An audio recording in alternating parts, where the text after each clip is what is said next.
d'art, on va penser à l'international, dans des grands musées, un peu partout.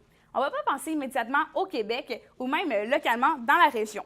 On a la chance pourtant d'avoir du talent, pas rien qu'un peu. Du côté de la sculpture sur neige, de la photographie, du fusain, de l'acrylique, de la peinture à l'huile, il sait se débrouiller dans plusieurs médiums différents du côté des arts plastiques. On a la chance de le recevoir en studio aujourd'hui, Maxime Réverain, un jeune artiste de la région qui se débrouille pas rien qu'un peu du côté du body painting. Maxime, pourquoi avoir choisi le body painting comme forme d'art? En fait, c'est plus le body painting qui m'a choisi, je dirais. Okay. En fait, la première fois, j'avais 14 ans quand j'en ai fait. J'avais gardé un bon souvenir et plus tard, quand j'ai commencé le cégep, j'ai fait un body painting sur une de mes amies. Avec les réseaux sociaux, ça avait eu un certain succès. Pour vrai, je m'en faisais parler, j'avais beaucoup de commentaires. Ça m'a donné envie de réessayer l'expérience et d'utiliser davantage les réseaux sociaux. Puis, en tant qu'artiste, tu cherches toujours une façon de te démarquer. Puis ici, dans la région, les artistes qui font du body painting sont très rares. Donc, j'avais eu devant moi une forme d'art qui était différente. Que je pourrais rapidement m'approprier, en fait. Et justement, tu parles que c'est quelque chose qui est assez inusité, qu'on ne voit pas à tous les coins de rue. Ouais. À part les réseaux sociaux, est-ce que tu as une façon vraiment de te démarquer avec ton art, avec le body painting? En fait, tu sais,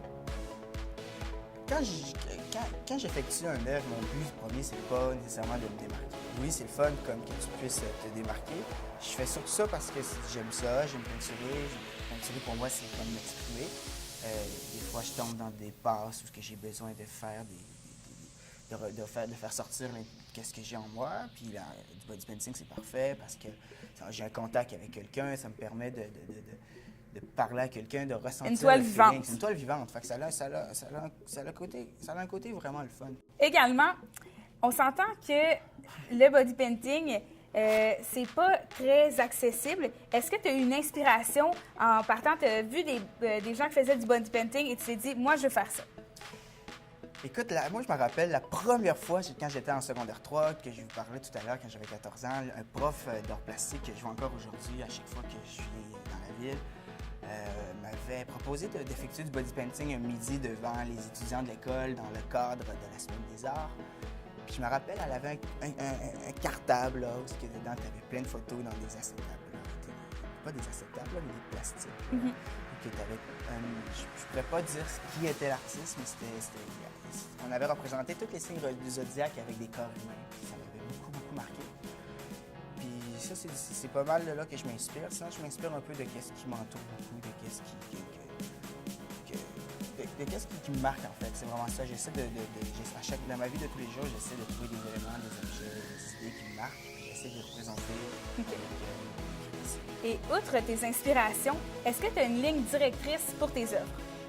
Une ligne directrice, en fait, moi, j'ai toujours pratiqué l'art sans nécessairement avoir suivi de formation ou de cours, donc j'y vais un peu de comment que je fais, Donc, j'ai pas réellement de ligne directrice qui oriente mes projets. J'y vais toujours d'une façon j'essaie toujours d'avoir une certaine démarche artistique pour donner une valeur à mes créations, à mes œuvres.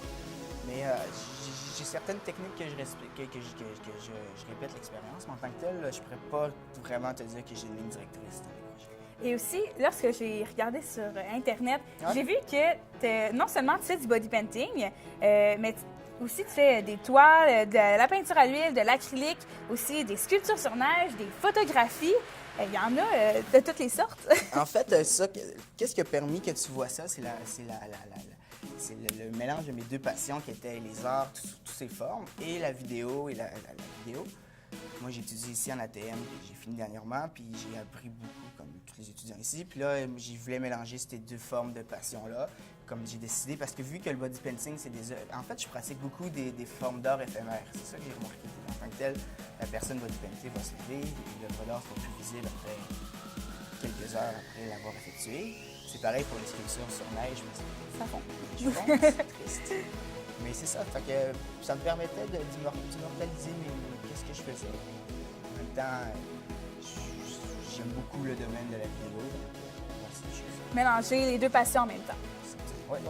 Finalement, est-ce que Maxime Réverain a une un type de peinture ou un type d'art plastique en particulier qui n'a pas touché encore?